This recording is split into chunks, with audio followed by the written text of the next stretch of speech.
Di sebuah kota kecil di Jawa Tengah, ada sebuah warung bakso yang selalu ramai pengunjung. Letaknya di pinggir jalan raya, dekat terminal tua, yang setiap malam dipenuhi cahaya lampu redup dan suara kendaraan berlalu lalang. Nama warung itu Bakso Pak Darto. Tidak ada yang istimewa dari tampilannya.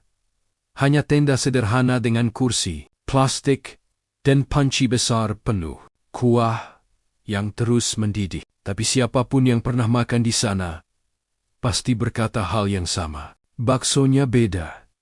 Rasanya enak banget. Kuahnya gurih. Kayak ada yang bikin nagih. Tidak ada yang tahu rahasia di balik kelezatan itu, kecuali satu orang. Pak Darto sendiri. Darto dulunya seorang tukang bakso keliling biasa. Ia mengayuh gerobaknya setiap hari, dari kampung ke kampung, dengan penghasilan pas-pasan. Istrinya sakit-sakitan, dan anak semata wayangnya butuh biaya sekolah. Setiap malam ia berdoa, memohon rezeki lebih.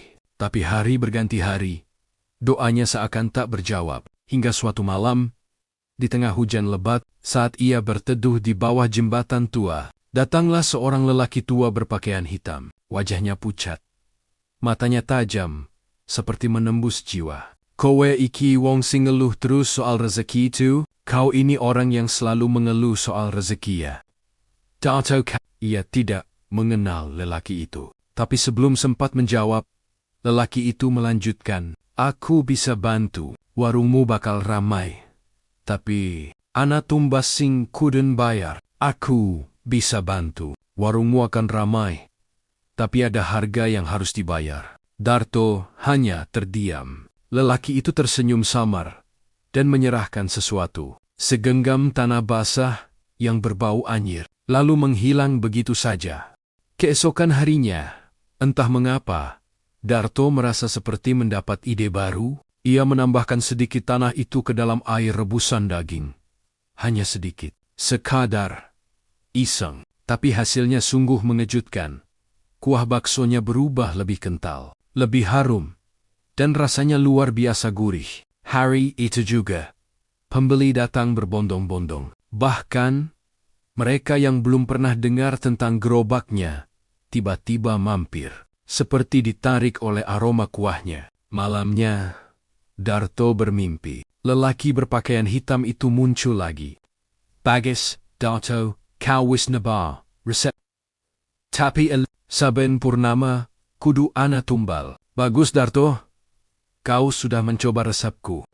Tapi ingat, setiap bulan purnama harus ada tumbal. Darto terbangun dengan tubuh dingin. Ia menganggap itu mimpi buruk. Tapi saat bulan purnama pertama datang, hal aneh terjadi. Seekor kucing hitam mati tepat di depan gerobaknya. Matanya terbuka, seolah menatapnya. Setahun berlalu. Warung Darto berubah jadi warung besar dengan karyawan, motor baru, dan tabungan melimpah. Tapi di balik kesuksesan itu, ada rahasia kelam yang terus ia sembunyikan. Setiap malam purnama, selalu ada makhluk yang mati di sekitar warungnya. Kadang ayam, kadang kucing.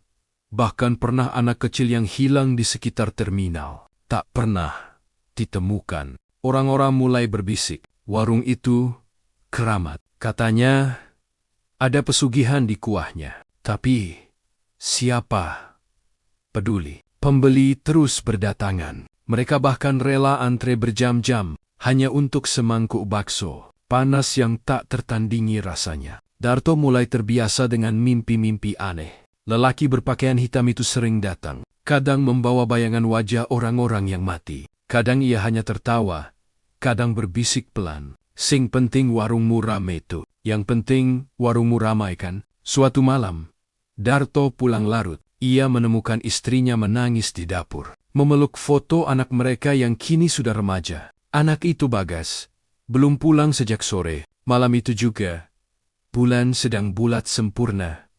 Purnama. Darto merasa dadanya sesak. Ia keluar mencari ke segala arah, tapi tak menemukan apapun hingga dini hari. Ketika ia membuka panci besar kuah baksonya untuk menyiapkan dagangan esok hari, ia melihat sesuatu mengapung di dalamnya. Sebuah gelang kecil.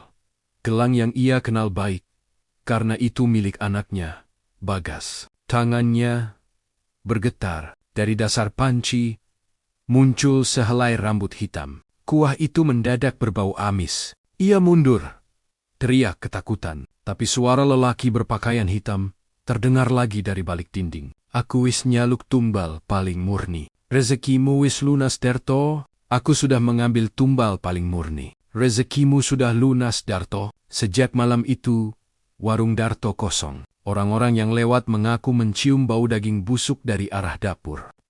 Terdengar suara anak kecil menangis dari dalam panci besar yang kini berkarat. Suatu malam, tenda warung itu terbakar habis tanpa sebab. Api menjalar tinggi.